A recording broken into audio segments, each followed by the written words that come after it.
Counter-protesters, yes, a problem for companies that get tied up in that, but also counter-protesters in Florida, Georgia, Texas, a few other places. Counter-protesters are an important indicator for us. Some excellent work by ACT over the last few years has shown that the greatest predictor, the greatest correlatory factor for violence during protests in the US is the presence of both protesters and counter-protesters from whatever side of politics. So that's one of the things we watch out for, is planning not just for protests, but what are the prospects of counter-protesters. The other thing I want to flag is the unrest in LA.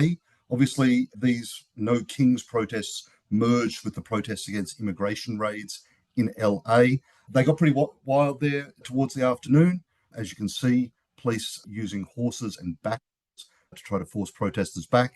The protesters pretty clearly came anticipating that kind of violence. They brought gas masks, but they also brought fireworks and other objects to throw at the police. The LA protests were unsurprisingly violent.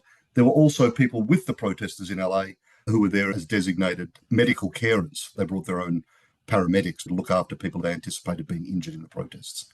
I want to stress that of these 2,000 protests across the country, the vast majority were peaceful.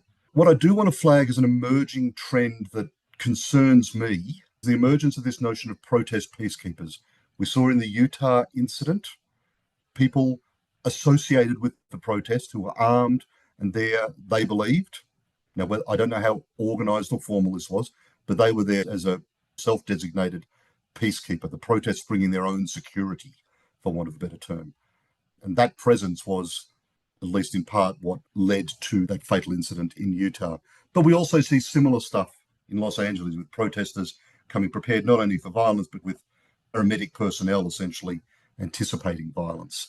Those, to me, are concerning indicators of intent from protesters and counter-protesters as well.